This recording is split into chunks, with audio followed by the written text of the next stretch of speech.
డబ్బు ఎక్కువగా సంపాదించాలంటే ఏం చేయాలో చెప్తాను, సంపాదించిన డబ్బును కూడా ఎలా పొదుపు చేయాలో చెప్తాను. బాగా వినండి, గుర్తుపెట్టుకోండి. మనిషిలో షీ తీసేయండి, మిగిలేదేంటి? మనీ.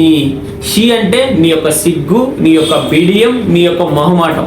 మనుషులందరూ ఎప్పుడైతే భయాల్ని తీసేస్తారో ఆటోమేటిక్ గా వాళ్ళ జీవితంలోకి మనీ రావడం అనేది స్టార్ట్ అవుతుంది. మనం అందరూ కూడా ఏ పని చేయడానికి కూడా ఇక్కడ సిగ్గుపడకూడదు.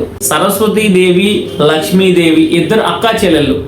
మీరు ఎప్పుడైతే సరస్వతీ దేవతని పూజిస్తారో, ప్రేమిస్తారో, ఆరాధిస్తారో ఆటోమేటిక్గా మీ జీవితంలోకి లక్ష్మీ దేవత రావడం స్టార్ట్ చేస్తుంది.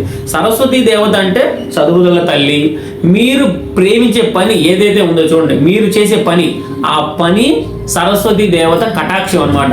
ఇక్కడ ఈ భూప్రపంచంలో అందరికి కూడా సరస్వతీ దేవ కటాక్షం ఉండటం వల్లే డబ్బులు సంపాదిస్తున్నారు.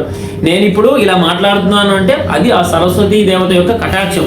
మీరు ఏ పనైనా చేయండి, అంటే ఏదైనా సరే మీ ఫీల్డ్లో మీరు కింగ్ అయ్యి మీరు చేసే పని అది మీకు సరస్వతీ దేవత యొక్క కటాక్షం వల్ల మీకు వస్తుంది. కాబట్టి మీరు సరస్వతీ దేవతని పూజించి, ప్రేమించి మీ పనిని మీరు గౌరవించారంటే మీకు తెలియకుండానే మీ జీవితంలోకి లక్ష్మీ దేవత రావడం స్టార్ట్ చేస్తుంది. మీరు డబ్బు వెనకాల పరిగెత్తడం మానేసి సరస్వతీ దేవత వెనకాల మీరు ఎప్పుడైతే పరిగెత్తడం స్టార్ట్ చేశారో మీ జీవితంలోకి కూడా మనీ దేవత అంటే లక్ష్మీ దేవత రావడం మొదలవుతుంది. కాబట్టి చేసే పనిని ప్రేమించండి, వృత్తే దైవం అన్నారు పెద్దలు.